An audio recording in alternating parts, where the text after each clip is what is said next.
Hi friends, I'm Red Stegall. I'm an entertainer, author, and proud Texas rancher. I'm inviting my fellow cattle ranchers to join me in the Alamo statewide stampede, a simple way to help preserve our Texas heritage. When you sell your livestock, just let the auction house know you'd like some or all of the proceeds to go to the Remember the Alamo Foundation. If you don't have livestock, no problem. You can still take part by making a donation. These tax-deductible donations will go directly to the Alamo Plan, which is preserving the Alamo for generations to come. And together we'll ensure we always remember the Alamo.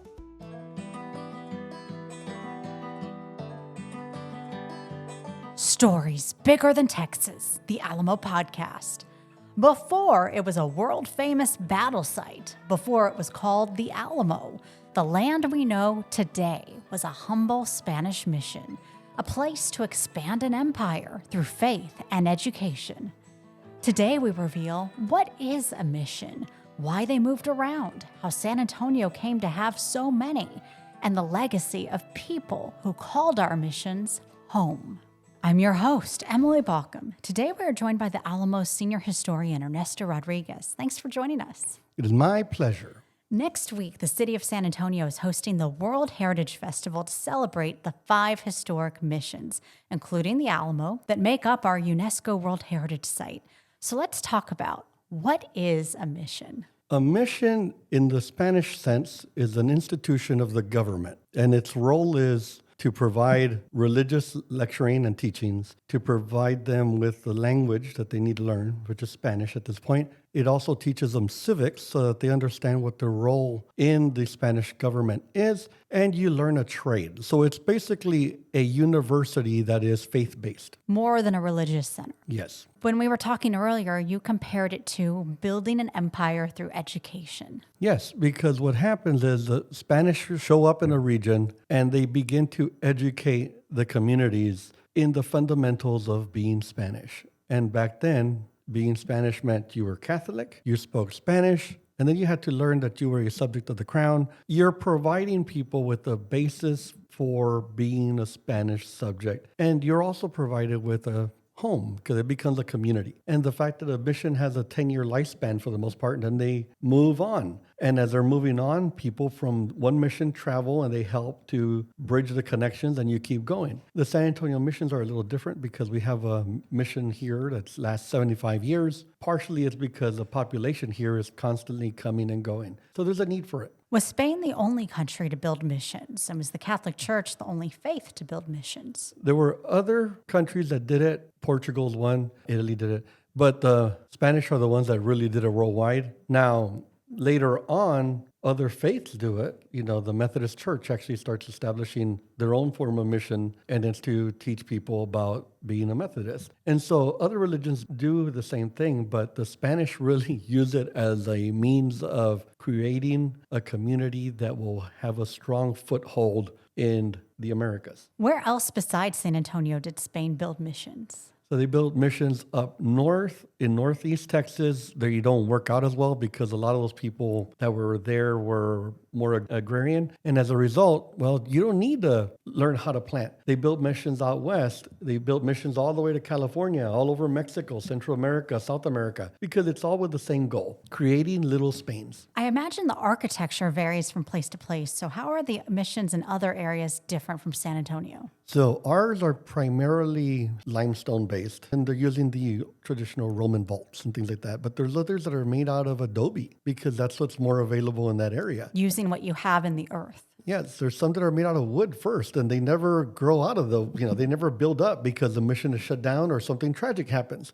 And so here we're lucky because we are surrounded by limestone. There's a lot of canteras here that they're able to go through, right? Which is basically there's a lot of quarries here. And they're able to access those quarries. The Alamo or Valero, the quarry is by the zoo. Concepcion is right in front. So some of these have the ability to just pull from where they're at. But if you're thinking if you're going out west, well, it's more adobe because it's easier to build and faster, and it's also, you don't get as much rain. It depends on where you're located. Who generally did the labor to physically build these missions? The indigenous population did most of the heavy lifting. There was a little bit done by the Spanish, and that was their teams of the architects, the masons that teach the converts how to work with these tools. But the heavy lifting is done by the indigenous populations. And that's just amazing to imagine. When you look at the Alamo Church in Lawnberg with those pieces of limestone, how would they have gotten those pieces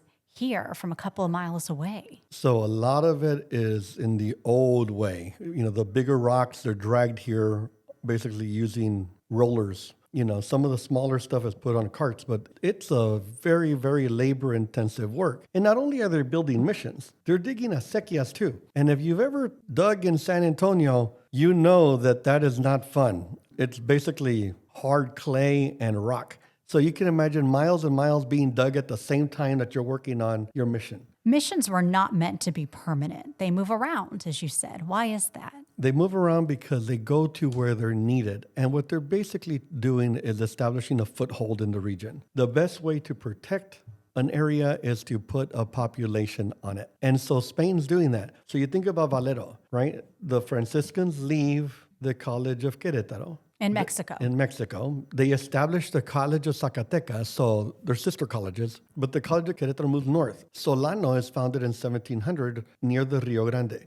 And so that mission in 1716 is shut down, and they move to the San Antonio River area where they begin to work on San Antonio de Valero. A mission is a really interesting thing because mission establishment is three parts: mission, town, presidio. You have to always establish the three. Now, the other four missions don't have a presidio or a town because they're close to the one that's already here. So you don't need to do that. You just feed into the presidio or feed into the town that's here in San Antonio. But it's very important because that's how you establish a community. The mission converts the population to Catholicism, teaches them how to be Catholic, how to be Spanish, and then they teach them a trade. Then you move into the town and you start becoming part of the society at large. And once the mission has accomplished its goals of filling the town, you're able to shut it down and then you move to the next location. And it's typically to protect your territory. Now, one thing happens in Texas that's a little different, and that's Louisiana falls into the hands of the Spanish. So these missions that are moving eastward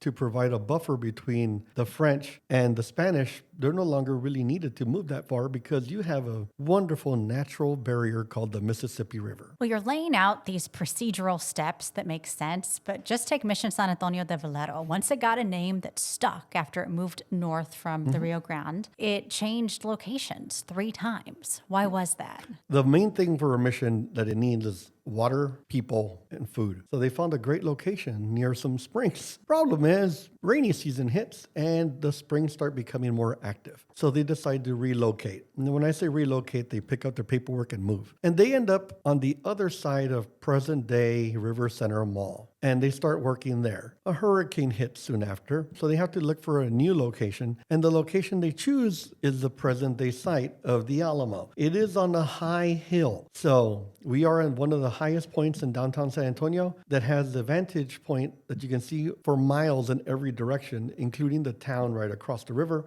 And so it's sort of a safety barrier. And you think about the fact that, okay, first place didn't work out. Second place, Mother Nature again once said, nope. Third place, you're on a hill and you build this city on a hill that is here till today. For our listeners who have been to the Alamo, the only 2 surviving buildings from the mission era are the church and the convento, which we call the lawn barrack today.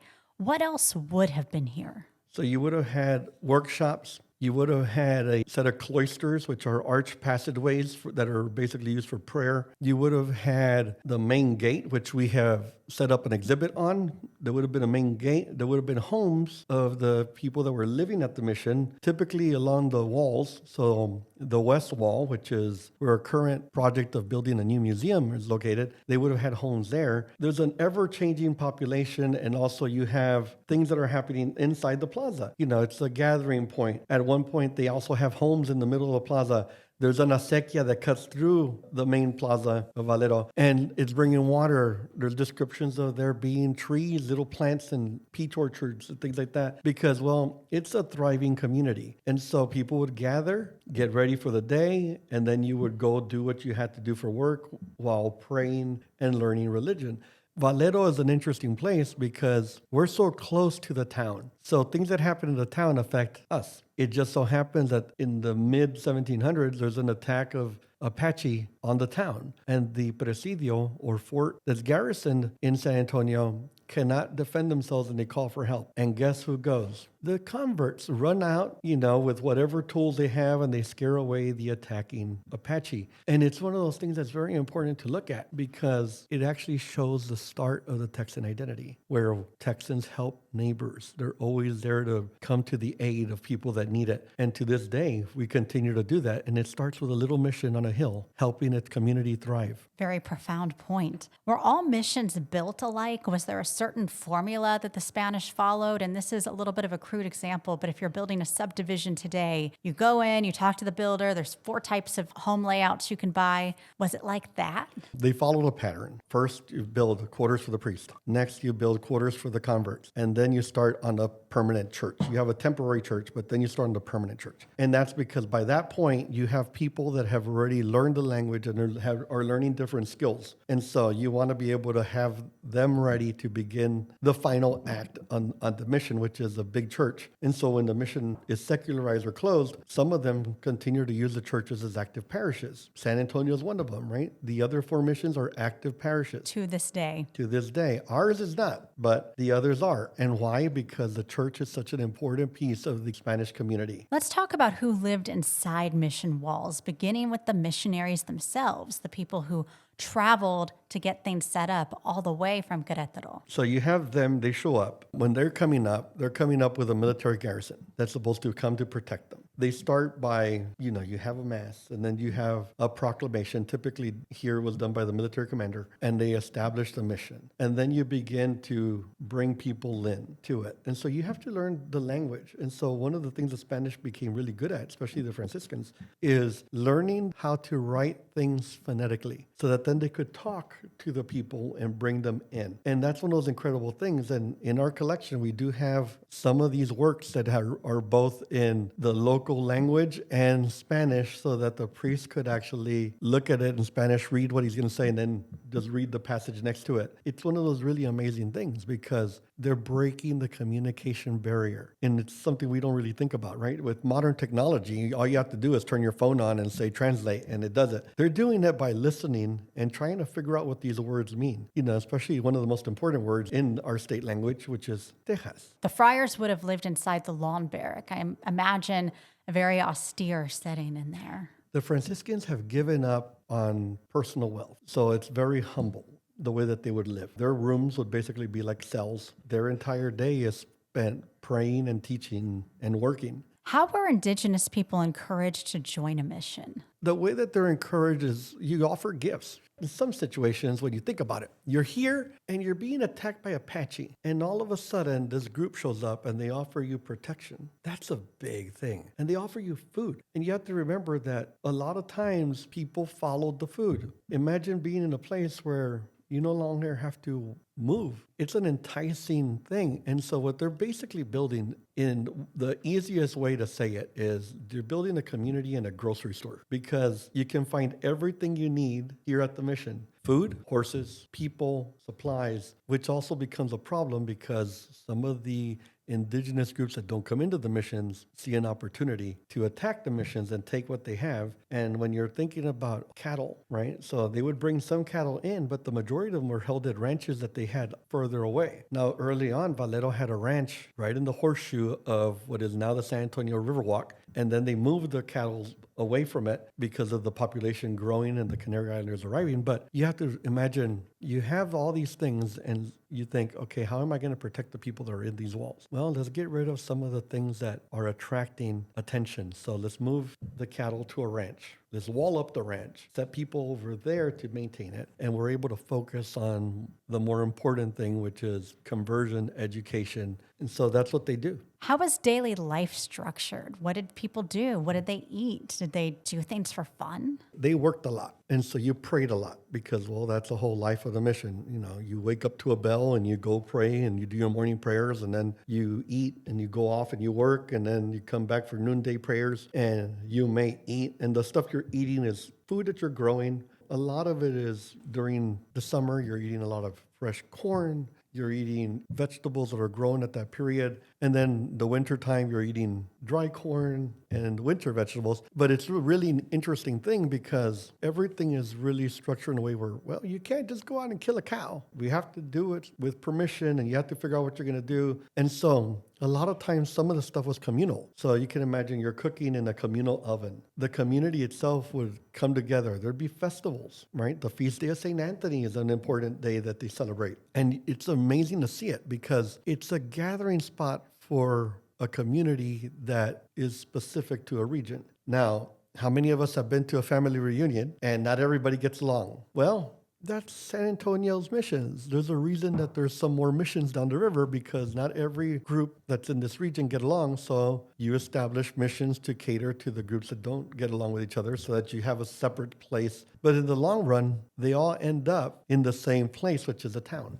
On that note, what if people wanted to leave the mission? People did leave the mission. It wasn't really something that was typically permitted. Some did leave, and then, well, you would get a visit from soldiers, and they'd drag you back. And the reason is, once you were baptized, you had a soul, according to the Franciscans, and they needed to protect that soul. They tended to bring you back. Now, a lot of times people did wander off, and then they would eventually come back. But it was always interesting because you hear, well, they brought these people back and they didn't want to be here. Well, it's harsh. And, when you think about working all the time, it's hard. Sometimes you just need a break. When the missions here in San Antonio were built, what are the broader historical events happening at that time? These missions, what's happening with us here is you have to imagine the first of the missions are being, the ideas floating around. And then there's a group of Frenchmen that are traveling, and the gentleman LaSalle misses the mouth of the Mississippi and he hits the coast of Texas. And he sets up Fort St. Louis, which is short-lived. So is LaSalle. But that frightens the Spanish because they're having issues with the French. And now they're basically right in your territory. They're looking at world events, but those world events are also happening here. And Spain's trying to keep a hold of all the territory they had controlled. And so you can imagine how scary it was for them in 1685 when that happened. So they sent people north. It doesn't work out at all because, well, again, they went to the wrong place. And then things sort of slowed down and died down. And then fast forward again, 1716, Saint Denis comes into Texas looking for trade, and he ends up in northern Mexico, and he ends up talking to the military governor or commander, and it changes everything because once again, the French are here. Father Olivares is given permission to move a mission north, and he has to wait because that's the other thing. He waits, and he's not happy because he's waiting, and the military commander that has now been reappointed a new one because the old one you can't trust because he dealt with the French. He's slow in moving, so Olivares begins his march by himself, and the military has to catch up. Those worlds are colliding in Europe, and we're seeing the after effect. How did San Antonio end up with 5 missions built in such close proximity to one another? Need.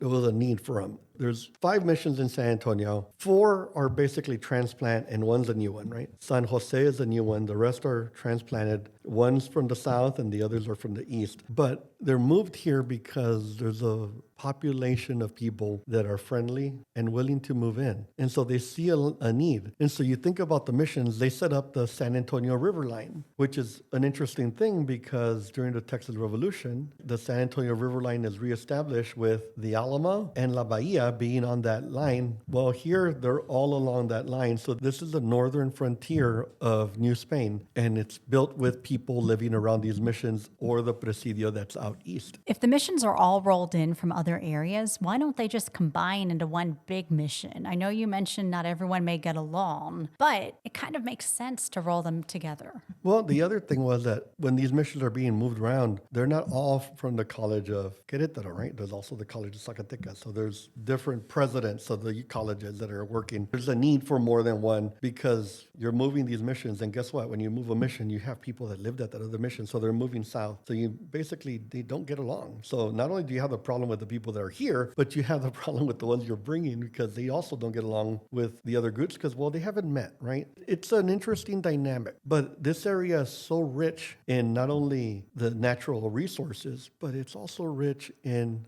people. We're at the crossroads of Texas. And so they make it very important because they see the need and that need needs to be fulfilled somehow and they do it well. Now, the sad part is the Querétaro missions are then the missionaries are sent to California. And so we all switch and become the College of Zacatecas, right? Which is basically still the same group, but under a different president. What happens when a mission closes? Does it remain a community center? And let's talk about this in general terms too, because as we've talked about on previous episodes, the Alamo is kind of its own case. Yes. Typically, when a mission is secularized, all official mission activity ceases. And sometimes the church continues to be an active parish because people don't all move away, right? They still live there and it becomes a neighborhood. That's where your home is. And so you have a neighborhood parish. Here, it's different. And the reason is, one, the town is right there. And two, the church is never completed. You've got an unfinished church, so that's easy to shut down. And then you start using San Fernando as your parish. But the other missions, when they start to secularize, well, guess what? Their parishes continue to be active. Then they're not because, well, the population dwindles and, well, people start moving away. And then after conservation starts again in the 30s, guess what? They're active parishes again. Now, Concepcion's a little different. Because while that one is left as an unused parish for a while, it keeps its entire integrity intact. And so in the 1850s, when a group of Marianists come from France and they establish St. Mary's School, and then they're getting ready to leave, Bishop Odin says, I have a place for you. And they move out there and they built a seminary and they built everything up. And then he comes back and goes, I have a better place for you. And they move on to present day location, St. Mary's University. Where you are a proud alum. Yeah, where I went there. And so you look at what happens to that church. Well, because it has use as a church many, many times, it's the one that still has very little changes in the architecture and the conservation because it's used so much. It's a site of a battle. Who are some notable people who lived at our local missions and their lasting legacies? For us here at the Alamo, the one that we always remember the most is Toribio Lozoya. He was born at the mission and after it was secularized, but he was born at the Alamo and he dies at the Alamo. And during the battle. During the battle. And it's one of those important things because you look at it going like, imagine you live your entire life in a place and when war starts, you're not fighting for independence alone. You're fighting for your home. And it puts it in a different perspective. His family had been here a while. They had been part of the mission system. They had been on both sides. And so you look at it, it's like, this is a really interesting dynamic because you have a son of the mission that defends it till the end. It's amazing. He's one of the most important mission people for us because he bridges the gap from someone that comes from the converted Native Americans to becoming one of the prominent defenders of the Alamo. I mentioned at the beginning of the episode, San Antonio's World Heritage Festival is taking place next week. As part of the festival, the Alamo is hosting a living history event called Mission Days next Saturday, September 6th. What do you hope people take away from this event? I hope people take away that this place was not just the site of a battle that happened in 1836, that this was the birth of a community, a birth of an identity that we continue to live up to this day. This is where the Texan identity was born. This is where the spark started that led to the bonfire of 1836 that we continue to feed to this day. Ernesto Rodriguez, thank you so much for joining us. It's my pleasure. Be sure to check out the podcast notes. We've linked to more information on the World Heritage Festival and the Alamo's Mission Days event in case you'd like to check it all out in person. We've also linked to a bonus rewind episode from our archives where you can learn more about the Alamo's sister missions on the city's south side. You've been listening to Stories Bigger Than Texas, the Alamo Podcast.